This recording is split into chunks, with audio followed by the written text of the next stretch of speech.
தொல்லியலில் இவர்கள் ராமர் பாலத்திற்கு காட்டுகின்ற அக்கறையை கீழடி ஆய்வில் காட்டுவது கிடையாது. அன்றே வைமானிக சாஸ்திரம் இருந்திருக்கிறது. அந்த நிறைய அந்த பிளேன்லாம் போவாங்க. அப்போ இந்த குரங்கு படையை விமானத்தில் கொண்டு இலங்கையில் இறக்கியிருக்கலாமே. எதுக்காக இந்த மணல் பாலத்தை கட்டினீங்க? இல்லை, அதுக்கு அடுத்துடைய அகத்தியர் தான் கடலையே குடிச்சிருவார. கடலை குடித்து அந்த நீரெல்லாம் எடுத்தால் நிலம் கிடைக்கும். அதில் நடந்து போயிருக்கலாமே. இத்தனையும் சாதிச்சா சொல்கிறீங்க. why these discoveries were not put into practice? நீங்கள் உங்களது அறிவியல் சாதனைகளை செயல்படுத்த ஏன் தவறிவிட்டீர்கள்? அப்படி என்றால் நீங்கள் முட்டாள்கள் என்று நீங்களே ஒத்துக்கொள்ளுகின்றீர்கள். இப்போ ஏன் இந்த கீழடி அறிக்கையை அவர்கள் வெளியிட தயங்குகின்றார்கள், விரும்பவில்லை என்றால் அது அவர்கள் சித்தாந்தம். என்ன சித்தாந்தம்? ஒரே நாடு, ஒரே பண்பாடு, ஒரே இலக்கியம், ஒரே வரலாறு. இதற்கு முரண்பட்டு இந்த வைதிகம் அல்லாத பிற பண்பாடுகள் இருப்பதற்கான அறிகுறிகள் இருப்பதாக தொல்லியல் சொல்லிவிட்டால் அல்லது புதிய இலக்கிய ஆய்வுகள் சொல்லிவிட்டால் இவர்கள் முதன்மை ஆதிக்கம் அடிபடுகிறது. அதை தவிர்க்கும் பொருட்டும் தடுக்கும் பொருட்டும் அவர்கள் இத்தகைய ஆய்வுகளை விரும்புவது கிடையாது. அசோகன் இந்தியாவில் ஒரு மாமன்னனாக இருந்தான் என்பதே 1836 பிராமி எழுத்து வடிவம் வெளிவந்த பிறகுதான் தெரிந்தது. அதற்கு முன்னர் எழுதப்பட்ட சமஸ்கிருத இலக்கியத்தில் அசோகனை மறைத்து விட்டார்கள். வைதிகர்களுக்கு எப்பொழுதுமே தொல்லியல் தொல்லை இயல் தான். தொல்லியலை விரும்புவது கிடையாது. உண்மையை வெளிக்கொணரும் அல்லவா, ஆகவே விரும்புவது கிடையாது. கீழடி என்பது துவக்கம் அல்ல, வஞ்சக அரசியலின் துவக்கம் அல்ல. கீழடி என்பது தொடரும் வஞ்சக அரசியலின் இன்றைய வெளிப்பாடு. அந்த வஞ்சகம் துவங்கி பல்லாயிரம் ஆண்டுகள் ஆகிவிட்டன. இன்றைய வெளிப்பாடாக நாம் கீழடி அறிக்கை மறுப்பை பார்க்கின்றோம். வரலாறு சதி என்பது நாம் இங்கே கூறுவது, வரலாறு மறைக்கப்படுகிறது, மறுக்கப்படுகிறது, திரிக்கப்படுகிறது. இதை யார் செய்கின்றார்கள்? மக்களை சுரண்டுகின்ற, ஆதிக்கம் செலுத்துகின்ற ஒரு பிரிவு தங்களது சுயநல ஆதாயங்களுக்காக வரலாறே இல்லாமல் செய்து விடுகின்றார்கள், அல்லது இருக்கின்ற வரலாற்றை திரித்து விடுகின்றார்கள். செலக்டிவ் அப்ரோச், சிலவற்றை வரலாறு என்று நம்ப சொல்லுகின்றார்கள். பொதுவாக சொல்ல போனால் வைதிகத்திற்கும் வரலாற்றுக்கும் கடும் பகை.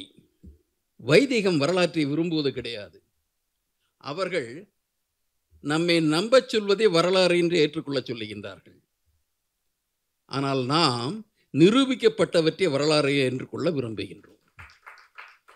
நமது வரலாறு உண்மையை வெளிக்கொணர்வது. அவர்கள் இன்று வரலாறு என்று சொல்லுவது அவர்களால் திரிக்கப்பட்ட செய்திகளை வரலாறு என்று நம்மை நம்ப சொல்லுகின்றார்கள். அதில் தான் புராணமெல்லாம் வருது. ஒரு எடுஞாயிறு ஒரு தலைவர், அவர் விடுஞாயிறாக அவரது தந்தை இருக்கின்றார்.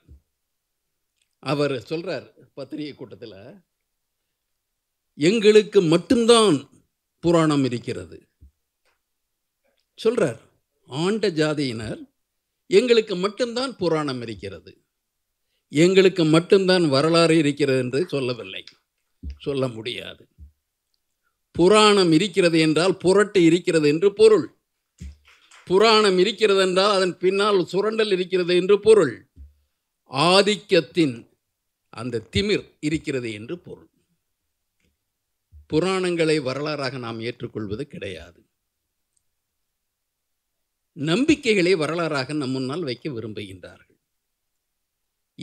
இத்தகைய வரலாற்றியல் இந்திய மரபில் புதிது. இதுவரையில் நாம் வரலாறை எழுதியது கிடையாது. மெய்கீர்த்தி எழுதுவோம், ஸ்துதி பாடுவோம், பல்லாண்டு பாடுவோம், உலாக்களை ஏற்றுவோம்.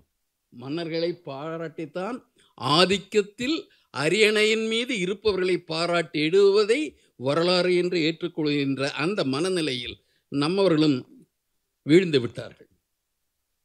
அதையெல்லாம் உண்மை என்று நினைத்துக் கொண்டிருக்கின்றார்கள். காலனி ஆதிக்க காலத்தில் ஒரு ஐரோப்பிய வரலாற்று இயல் முறைகள் இங்கே அறிமுகம் செய்யப்பட்டன. அப்பொழுது வரலாறு என்றால் எப்படி வரையப்பட வேண்டும் என்ற சில வரையறைகள் கூறப்பட்டன. அடிப்படை சான்றுகள், துணை சான்றுகள், விவாதத்திற்கு விடப்பட்டு அவற்றால் பெறப்படுகின்ற முடிவுகள், இவையெல்லாம் வரலாற்றியலில் அடிப்படையானவை. நமக்கு தான் அந்த பழக்கமே கிடையாது. நமக்கு கடவுள் கனவுல தோன்றுவார், அவருக்கு மட்டும் தோன்றுவார், அவர் சொல்வார், இவர் அதை நமக்கு தருவார். எப்படி இந்த சங்கம் என்று சொல்லப்படுகின்ற அந்த ஒரு பித்தலாட்டத்தை நமக்கு முன்னர் முதலாக அறிமுகப்படுத்திய நீலகண்டன், முசிறி நீலகண்டன் அவர்கள் களவியல் பாயிரத்தில் சொன்னார். என்ன சொன்னார்? இந்த பொருளியல் அகத்திணை உரை கிடைக்காது. பாண்டிய மன்னன் ரொம்ப கண்ணீர் விட்டு தேம்பி உறக்கம் இல்லாமல் அழுது கொண்டிருக்கின்றான். புலவரெல்லாம் தத்தளிச்சு போறாங்க. மன்னனுக்கு இப்படி ஒரு அவல நிலையா? தன் மனைவியில் முடியில் மனம் இருக்கிறதா இல்லையா என்பதை காண்பதற்கு அவ்வளவு கவலைப்பட வேண்டுமா? மன்னனது துயர் மாமன்னன் இறைவனது துயர் அல்லவா? அப்போ அவர் சொல்றார், அந்த கடவுள் சிவனார் மதுரை கோயிலில் 60 சூத்திரங்களை கொண்ட அந்த செப்பேடுகளை, இதழ்களை அங்கே பீடத்தில் வச்சுட்டு போகிறாராம். அந்த நீங்கள் கருவறையில் நுழையும் உரிமை மற்றவர்களுக்கு கிடையாது, பூசகருக்குத்தான் உண்டு. பூசகர் பார்த்து விட்டார், இதை கொடுத்தால் மன்னனுக்கு தெளிவு பிறக்கும், எனக்கு பரிசு கிடைக்கும். அப்போ அவர் மன்னருக்கு செய்தி அனுப்பி, மன்னர் ஏன்னா அவர் அந்தனர் அரசனை தேடி செல்வதா, அரசர் அந்தனை தேடி வந்தார், காண்பிச்சார். அப்போ அவர் சொல்றார், இந்த அந்தனர் ஆலவாய் பெருமான் உங்களுக்கு சந்தேகத்தை போக்குறதுக்கு இந்த செப்பேடுகளை தந்தார். அதை நேராக மன்னன்கிட்டே கொடுத்துருக்கலாம் இல்லையா? ஆலவாய் பெருமான் அவர் ஐயர்கிட்ட தான் கொடுப்பாரு, மன்னர்கிட்ட கொடுக்க மாட்டார். இதை வாங்கி கொடுத்துட்டு அந்த இதற்கு உரையிடுவதற்கு ஆள் கிடைக்கவில்லை அப்படின்னு சொல்றதுல அலையிறாங்க. என்ன உரையை நம்புறது? பலர் உரை எழுதுறாங்க, எந்த உரை சரியான உரைன்னு தெரியல. இதற்கு ஒருத்தனை கொண்டு எது சரியான உரை என்பதை காண வேண்டும் அப்படின்னு சொன்ன உடனே எல்லாரும் மறுபடியும் எந்த இடத்துல இந்த செப்பேடு கிடைச்சதோ, இதழ்கள் கிடைச்சதோ அங்கேயே போகிறாங்களாமா. அப்போ அசரீரியா அவர் சொல்லுவார், யாருக்கு? அந்த புரோகிதனுக்கு சொல்லுவார். என்ன சொல்லுவார்? இதற்கு சரியான விளக்கம் வேண்டும் என்றால் உப்பூரி குடிக்கிடார் மகன் ருத்ரசம்மன், சன்மன்னா உங்களுக்கு தெரியும், பிராமணன் அப்படின்னு ஒரு சின்ன பையன் இருக்கான், 5 வயசு கூட ஆகலை. அவனுக்கு காது கேட்காது, வாயும் பேசாது, மூங்கை பிள்ளை. அவனை நீங்கள் கொண்டு போங்க, அவனை சாதாரணமாக எடுக்காதீங்க. முருகப்பெருமான் அவதாரம் அது. முருகப்பெருமானுக்கு ஏதோ ஒரு காலத்தில் அவர் எங்கேயோ போய் சேட்டை பண்ணிட்டார் போல் இருக்கு, அவருக்கு சாபம் கிடைத்து விட்டது.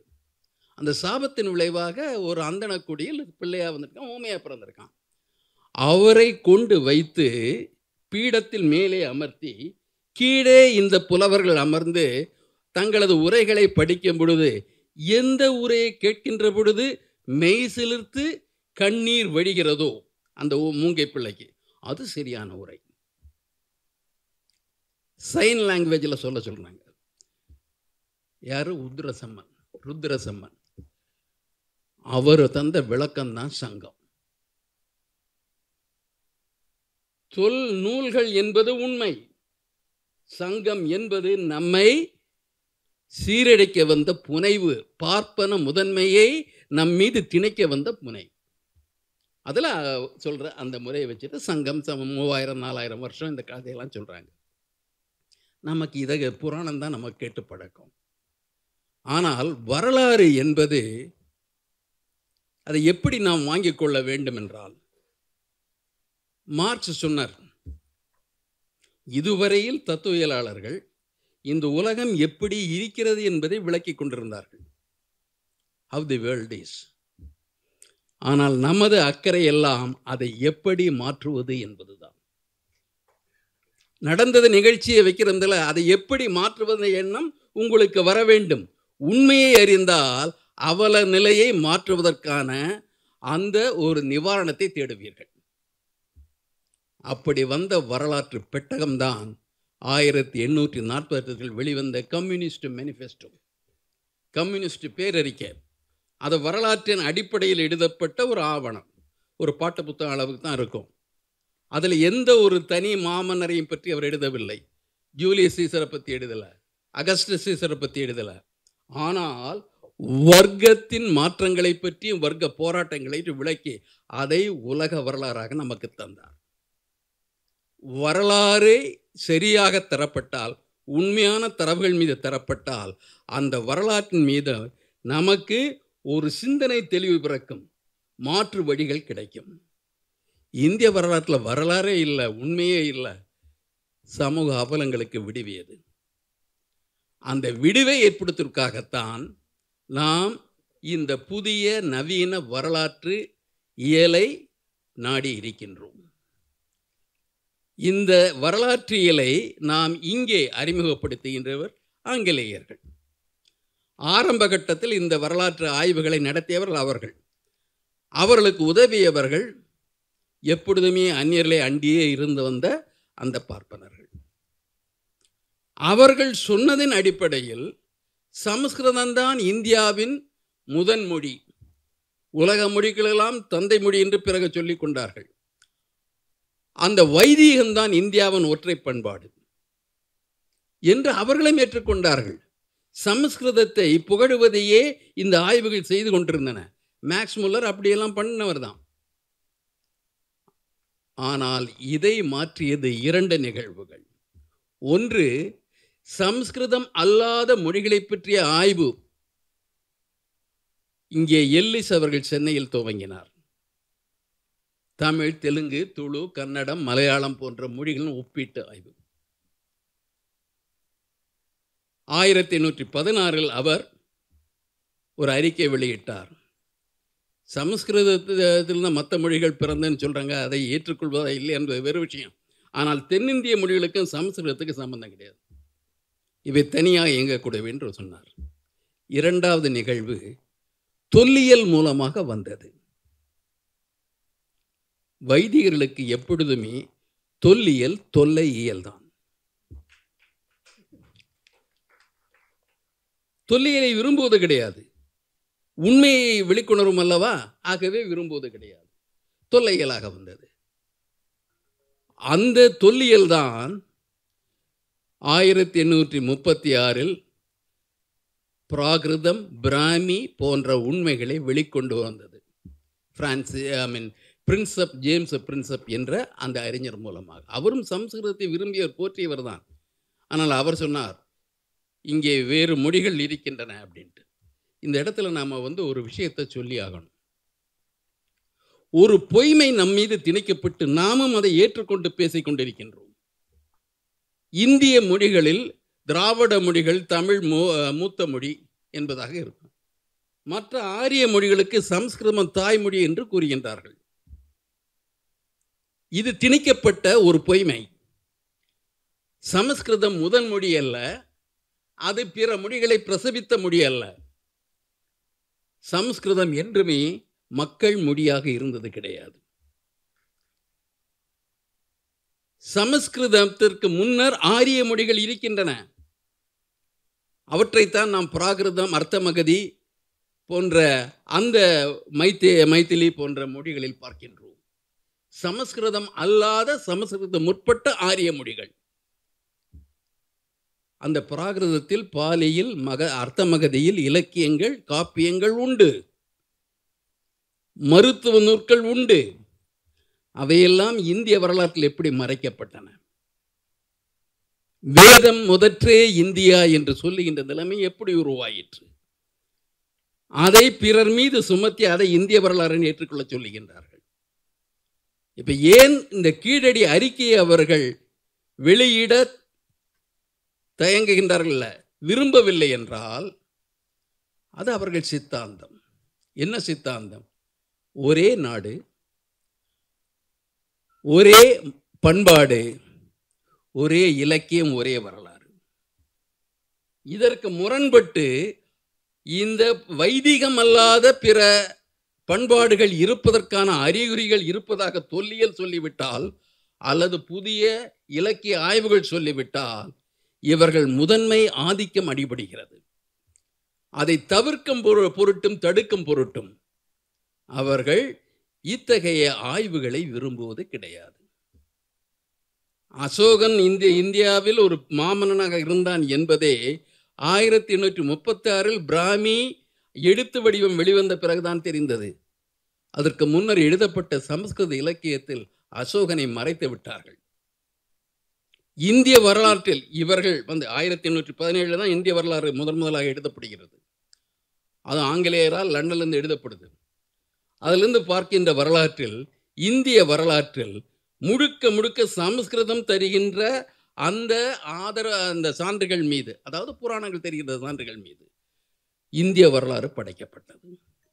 பிற பிரிவுகள் அனைத்துமே நாகரிகமற்ற காட்டு மிராண்டி பிரிவுகளாக அவற்றில் வரையப்பட்டன.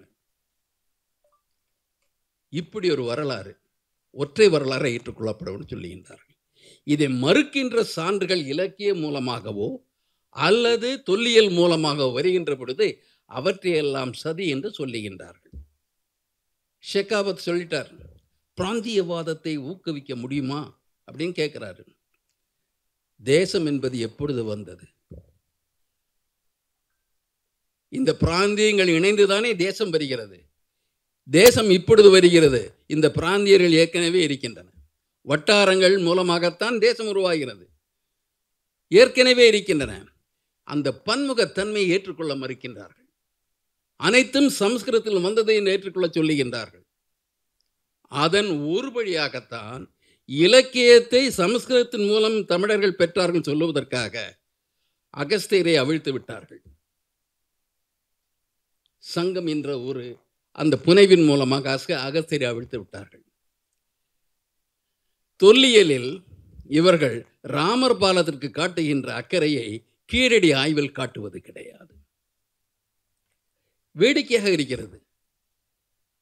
அன்றே வைமானிக சாஸ்திரம் இருந்திருக்கிறது. அந்த நிறைய இந்த பிளேன்லாம் போவாங்க. அப்போ இந்த குரங்கு படையை இந்த ஏர்ஃபோர்ஸில் கொண்டு இது விமானத்தில் கொண்டு இலங்கையில் இறக்கியிருக்கலாமே. எதுக்காக இந்த மணல் பாலத்தை கட்டினீங்க? புரியல. இல்லை, பாலத்துக்கு பதிலாக சப்மரீன் அனுப்பியிருக்கலாமே, அதையும் செய்யலை. இல்லை, அதுக்கு அடுத்துடைய அகத்தியர் தான் கடலையே குடிச்சிட்டு வர, கடலை குடித்து அந்த நீரெல்லாம் எடுத்தால் நிலம் கிடைக்கும், அதில் நடந்து போயிருக்கலாமே. இத்தனையும் சாதிச்சா சொல்கிறீங்க. why these discoveries were not put into practice? நீங்கள் உங்களது அறிவியல் சாதனைகளை செயல்படுத்த ஏன் தவறிவிட்டீர்கள்? அப்படி என்றால் நீங்கள் முட்டாள்கள் என்று நீங்களே ஒத்துக்கொள்ளுகின்றீர்கள். இத்தனை இருக்கு.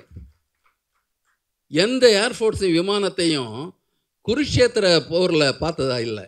ஏன்னா மகாபாரதம் ரொம்ப 18 நாள் நடந்த போர். விவரங்கள் எல்லாம் கொடுக்குறேன். ஏன்னா மேலே ஒருத்தர் உட்காந்துட்டு இதெல்லாம் நோட் பண்ணி அவர் திருதராஷ்டனுக்கு சொல்லணும். அதெல்லாம் எடுத்திருக்கார், டீட்டெயில்ஸ் எல்லாம் சொல்கிறார், எவ்வளோ நாள் நடந்த போருன்ட்டு. ஏன் அந்த இதில் இது நிகழ்ச்சி நடக்கிற பாவம் அவர் தூக்கம் இல்லாமல் மற்ற நாள் உட்காந்துருக்கணும்? துரோணாச்சாரியர் கண்டுபிடித்த ட்ரோன் இல்லையா? இந்த ட்ரோனை வச்சு அவர் பார்த்துருக்க முடியாதா? இதையெல்லாம் வரலாறை ஏற்றுக்கொள்ள சொல்லுகின்றார்கள். அதை மெய் என்று சொல்ல வைப்பதற்காகவே இந்தியன் நாலேஜ் சிஸ்டம் என்பதாக ஒன்றை நம் மீது திணிக்கின்றார்கள்.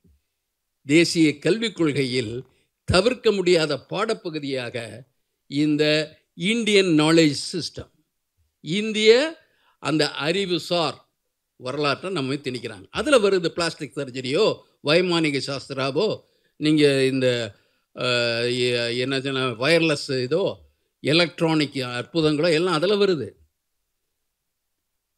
அதை வரலாறு பண்ண பார்க்குறாங்க. கீழடிக்கு ஆதாரம் இல்லை. ஷெகாவத் சொல்கிறார், இது அரசியலாக்காதீங்க, இதை அரசியலாக்காதீங்க. இதை பற்றி சொல்லுவதற்கு அரசியல்வாதிகளுக்கு தகுதி இல்லை, வெளியில் உள்ளவர்களுக்கு தகுதி இல்லை. ஒன்று நீங்கள் ஆய்வாளராக இருக்கணும், தொல்லியல் ஆய்வாளராக இருக்கணும், இல்லை வரலாற்றாளராக இருக்கணும், இல்லை தொழில்நுட்பம் தெரிந்தவராக இருக்கணும். மற்றவங்களுக்கு பேச வாய்ப்பு இல்லை. சொல்கிறவருக்கு இந்த மூணுமே கிடையாது. அவர் ஆய்வாளர் கிடையாது, வரலாற்றாளர் கிடையாது, தொழில்நுட்பம் தெரிஞ்சவரும் கிடையாது. அவர் முழு நேர அரசியல்வாதி, 3 தலைமுறையாக இந்துத்துவ அரசியல் இருக்கிறவர். அவர் சொல்கிறார், உங்களுக்கெல்லாம் அதுக்கு அதிகாரம் இல்லை, உரிமை இல்லை, தகுதி இல்லை. இவருக்கு எப்படி தகுதி வந்தது? அகழ்வாய்வு அறிக்கை 11வது கட்ட அகழ்வாய்வு நடந்து கொண்டிருக்கிறது என்று வைத்துக் கொள்ளுங்கள்.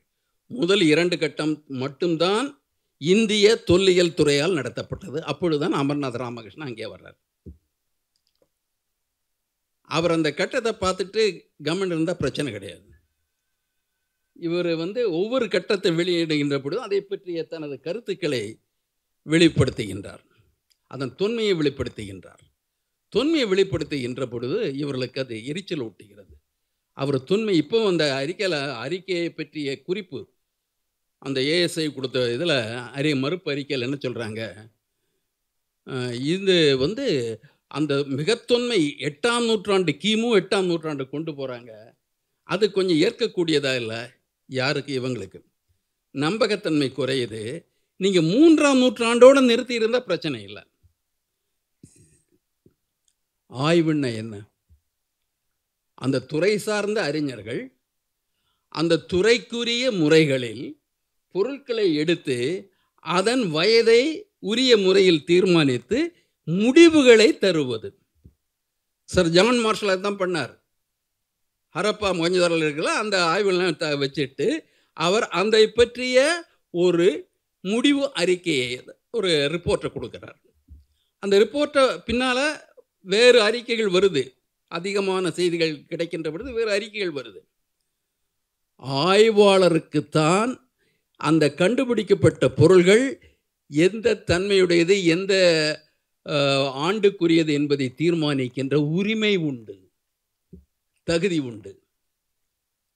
சும்மா இருக்கிற இங்கே இருக்கிற ஆஃபீஸில் இருக்கிற வெட்டியாக உட்காந்துட்டு சம்பளம் வாங்குகிற யூஜிசி அதிகாரிகள்கிட்ட, ஐசிஹெச்ஆர் அதிகாரிகள்கிட்ட கிடையாது, அமைச்சருக்கும் கிடையாது.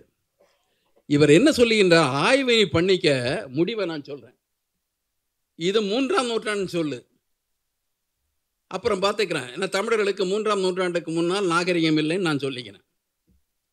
தொன்மை என்பதுவே புனிதம் என்று நாம் நினைக்கவில்லை. மிக தொன்மையானது என்றால் மிக மேன்மையானது என்று நாம் நினைக்கவில்லை. ஆனால் உண்மையானதா என்பதை பார்க்க விரும்புகின்றோம். இவர்களுக்கு சிந்துவெளி நாகரிகத்தின் கண்டுபிடிப்புகள் உறுத்தல் வருகின்றன. ப்ரீ ஆரியன், நான் ஆரியன் என்று சொல்லுகின்ற பொழுது அந்த வேதத்திலிருந்தான் உலகமே வருகிறது, நாகரிகமே வருகிறது. there was nothing but Vedic culture அப்படின்னு அவங்க சொல்றாங்க. வேதங்கள் பிறப்பு இறப்பு இல்லாத ஒன்றுன்னு சொல்றாங்க. பிறக்காத ஒன்று எப்படி பிரிண்டில் வருது? வேதங்களின் நாடுன்னு ஒரு புத்தகத்தை நம்பூதிரிப்பாடு எழுதியிருக்கார். நம்பூதிரிப்பாடு கேட்குறாரு, வேதத்தை இங்கே இருக்கிற மற்றவங்க படித்தா, சூத்திரன் படித்தா தீட்டு, படித்தவனுக்கு நாக்கு போகும், காது போகும், அதெல்லாம் போகும், உயிரே போகும். மிலேச்சன்னு சொல்கிற மேக்ஸ்முலர் பண்ணுறதுல உனக்கு ஒன்றுமே ஆகலையே, அப்போ யாருக்கு தீட்டு, ஏன் தீட்டு அப்படின்னு சொல்கிறார். அந்த வேதத்தில்தான் எல்லாமே வருதுன்னு சொன்னாங்க. நண்பர்களே, சமஸ்கிருதம் என்பது தொன்மை மொழி அல்ல என்று சொன்னேன் அல்லவா? இந்த வேதம் என்பது ஒரு கற்பனையாக மிக தொன்மையான ஒன்று என்று நம்மிடம் சொல்லப்படுகிறது. எப்பொழுது உறுதிப்படும்? நீங்கள் எப்பொழுது எடுத்துருவம் பெறுகிறதோ அன்றுதான் உறுதிப்படும். வேதம் எப்பொழுது எடுத்துரு பெற்றது? விஜயநகர அரசர்கள், பேரரசர் காலத்தில் சாயனாச்சாரியார் மூலமாக எடுத்துரு பெற்றது. அதற்கு முன்னால் எடுத்துரு வேதத்திற்கு கிடையாது. அப்போ இந்த 3000 ஆண்டு என்ன பண்ணிட்டு இருப்பீங்க? அப்பன் மகனுக்கு, மகன் அவனது மகனுக்கு செவிவழியா சொன்னீங்கன்னா, அப்பப்போ சில ஆல்ட்ரேஷனும் பண்ணுவீங்க. அதில் இப்போ ஒவ்வொரு வேதத்துக்கும் பல பிரிவுகள் உண்டு, பல வெர்ஷன்ஸ் உண்டு. மாற்றிக்கொண்டே வருவீர்கள்.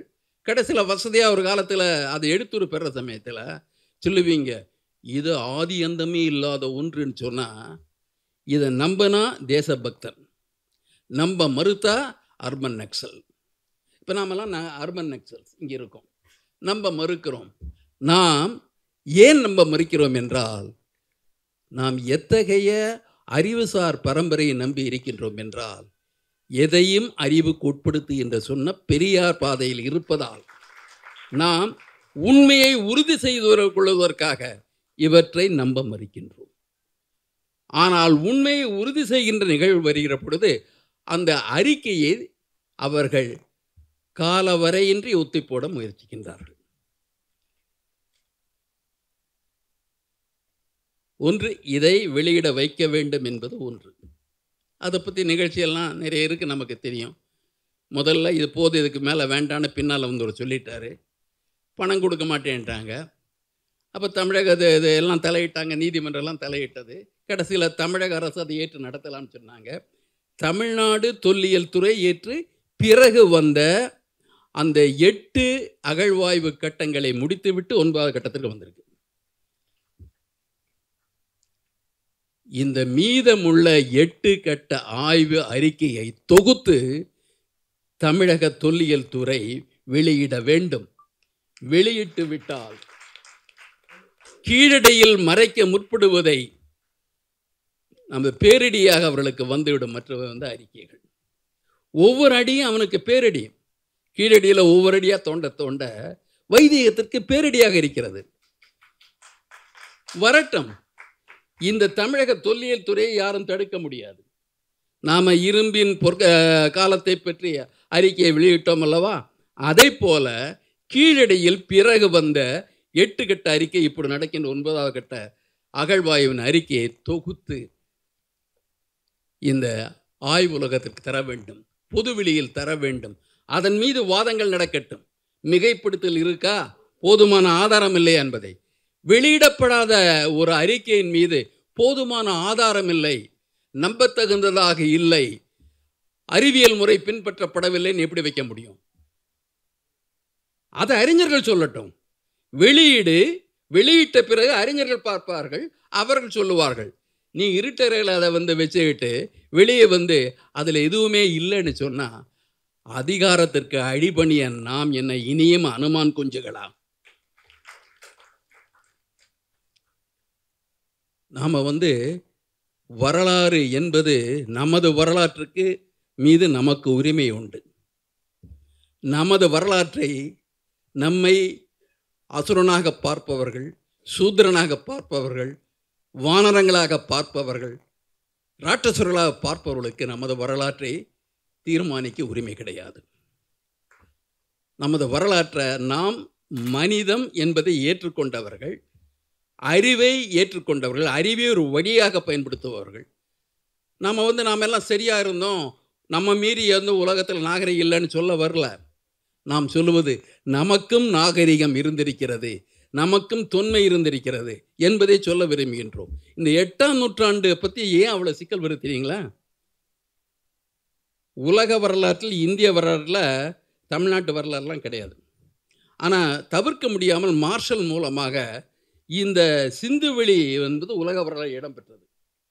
அதை பற்றி குறிப்பிட்டு அதை தொடர்ந்து வருகின்ற இந்திய வரலாற்றில் நகரமயமாதல் என்பதை பற்றிய கட்டுரைகள் இருக்கின்றன, ஆய்வு கட்டுரைகள், அறிஞர்கள் கருத்துக்கள். அப்போ இந்தியாவில் அந்த தொன்மை காலத்தில் 2 நகரமயமாக்குதல் இது சொல்லப்படுகிறது. இந்தியாவில் முதல் நகரங்கள் சிந்துவெளி நாகரிகத்திற்கு உரியவை. செங்கல் போன்றவற்றை வைத்துக்கொண்டும் அந்த திட்டமிடப்பட்ட அந்த நகர அமைப்புகளை வைத்துக்கொண்டு தடுப்பணைகளை எல்லாம் கட்டியிருந்த அந்த நகர அமைப்புகள். அதற்கு பிறகு அது அடிந்த பிறகு நகரங்கள் இங்கே கிடையாது. வேதம் சொல்லுகின்ற ஆரியர்கள் நகரங்களில் வாழ்ந்தவர்கள் அல்ல, அவர்கள் கூடாரங்களில் வசித்தவர்கள். வேதத்தை நன்கு கரைத்து குடித்த ராகுல சாங்கிருத்தியாயன் வேதகால ஆரியரை பற்றி எழுதிய புத்தகத்தில் மிக தெளிவாக கூறியிருக்கின்றார். அவர்களுக்கு வீடு கட்ட தெரியாது, சூளை தெரியாது, செங்கல் தெரியாது, இனியும் சொல்ல போனால் பானை செய்வதற்கு கூட தெரியாது அவர்கள். அந்த கோசாம்பி சொல்றார், என்ன சொல்றார்? அன்றைய வேதம் என்று சொல்லப்படும் காலத்துக்குரிய ஆரியர்கள் செல்லும் இடங்களிலெல்லாம் தங்களை விட நாகரிக முதிர்ச்சி கொண்ட மக்களிடமிருந்து அந்த தொழில்நுட்பங்களை கற்றுக்கொண்ட பொருட்களை வாங்கி கொண்டார்கள், தமதாக அறிவித்துக் கொண்டார்கள். எதையும் அவர்கள் உற்பத்தி செய்யவில்லை, எதையும் அவர்கள் கண்டுபிடிக்கவில்லை. சொன்னவர் கோசாம்பி. கோசாம்பியின் ராகுல் சங்கரத்துக்காயனும் பிறப்பால் பார்ப்பனர்கள். பௌத்தத்தின் மீது ஈடுபாடு உண்டு, ஆனால் சமஸ்கிருதத்தை நம்பியே அவர்களும் வரலாற்றை எழுதினார்கள். இருவருக்குமே பிற மொழிகள் தெரியாது. அதனால்தான் அவர்கள் மீது நமக்கு வருத்தம். ஏன் தென்னகத்தை பற்றி எழுதவில்லை, ஏன் கிழக்கிந்தியாவை பற்றி எழுதவில்லை, ஏன் உரிய இடத்தை தரவில்லை என்று அவர்கள் மீது நமக்கு வருத்தம் உண்டு. ஆனால் சில இடங்களில் அவர்கள் குறிப்பிட்டிருக்கின்றார்கள், எங்களுக்கு பிற அந்த தென்னிந்திய மொழிகளை படிப்பதற்கான அவகாசம் இல்லாமல் போய்விட்டது, அதனால் நாங்கள் தருகின்ற வரலாறு முழுமையாக இருப்பதில்லை. அவங்களே ஒத்துக்கிட்ட விஷயம். இப்போ நகரமயமாக்குதல் முதல் நகரமயமாக்கல் முடிஞ்சது. ரெண்டாவது நகரமயமாக்குதல் வட இந்தியாவில் எங்கே நடக்குதுன்னா புத்தர் காலத்தில் சொல்கிறாங்க. 6ஆம் நூற்றாண்டு, கிமு 6ஆம் நூற்றாண்டில் அந்த அதுவும் பாலி அர்த்தமகதி நூற்களில் வர்ற விஷயம், சம்ஸ்கிருத நூலில் கிடையாது. என்ன வருதுன்னா புராணங்களில் ஒரு சில நகரங்கள் சோழச மகாஜன ராதா 16 நகரங்களை கொண்ட அரசு, நகர அரசுகள் சோழச மகாஜன, அது காசி கோசலம் இதே மாதிரி விஷயங்கள்லாம் சொல்லிட்டு தட்சசீலம் இவற்றெல்லாம் சொல்லி 16 நகரங்கள் அவை சார்ந்த அரசுகள் இருந்தன அப்படின்னு சொல்கிறாங்க. சோழச மகாஜன அந்த இருக்கக்கூடிய காலம் 6ஆம் நூற்றாண்டு. கீழடியிலையும் இப்போ வைகை கரையிலையும் தாமிரபரணியிலையும் கரையிலையும் நம்ம கண்டெடுக்கிற பொருட்கள் காலம் அதற்கு முந்தைய காலமாக இருப்பதால் இவர்களது கூற்று இங்கே பொய்த்து விடுகிறது. இந்த சோழம் புத்தர் காலத்துக்கு முன்னரேயே தமிழகத்தில் நகரங்கள் இருக்கிறது, வணிக தொடர்புகள் இருக்கிறது, இங்கே தொழில்நுட்பம் ஓரளவிற்கு மேன்மையாக இருக்கிறது என்று வருகின்ற பொழுது நாகரிகத்தை உருவாக்குவதற்கு வெள்ளைத்தோல் உடையவர்கள் மட்டுமே தகுதியானவர்கள் என்பது அல்ல. நிறம் குறைந்த இனங்கள் நாகரிகங்களை படைத்தன. உண்மையில் ஆதி நாகரிகங்கள் என்று சொல்லப்படுகின்ற எகிப்திய நாகரிகம், மெசப்பட்டோமிய நாகரிகம், சிந்துவெளி நாகரிகம், அதற்கு முன்னால் இருக்கின்ற கிரேட்டன் மினோவன் நாகரிகம், இவை அனைத்துமே நிறம் குறைந்த மக்களால் உருவாக்கப்பட்டவை, வெள்ளை ஆரியர்களால் உருவாக்கப்பட்டவை அல்ல. இவர்கள் வீழ்ச்சிக்கு பிறகுதான் கிரேக்கம் எழுச்சி வருகிறது. இவர்களிடமிருந்து கற்ற தொழில்நுட்பங்களை வைத்துக்கொண்டு அவர்கள் சிட்டி ஸ்டேட்ஸ் என்பதை படைத்தார்கள். நமக்கு தொன்மை இருப்பதை அவர்கள் ஏற்றுக்கொள்ள விரும்பவில்லை. வேதம் பொய்ப்பிக்கப்படும் என்பது நம்புவதால். ஆகவே தோழர்களே, நாம் வரலாற்று உணர்வை இழக்காமல் இருக்க வேண்டும். வரலாறு என்றால் உண்மையின் அடிப்படை என்பதை புரிந்து கொள்ள வேண்டும். நம்மை மாறுதட்டிக் கொள்வதற்காக நாம் எதையும் கேட்கவில்லை. ஆனால் நாம் யாருக்கும் தாழ்ந்தவர்கள், நமக்கும் திறமைகள் உண்டு, நமக்கும் படைப்பாற்றல் உண்டு என்பதை புரிந்து கொள்வதற்காக இந்த வரலாற்று உண்மைகளை தேடுகின்றோம். இதை மறைப்பதற்கு அரசு அதிகாரத்தை பயன்படுத்துவது இது புதிதல்ல. நம்ம பழைய இலக்கியங்களை படித்தீங்கன்னா அந்த காலத்திலேயே செப்பேடுகளில் நம்ம வரலாற்றை திரிச்சிருக்காங்க.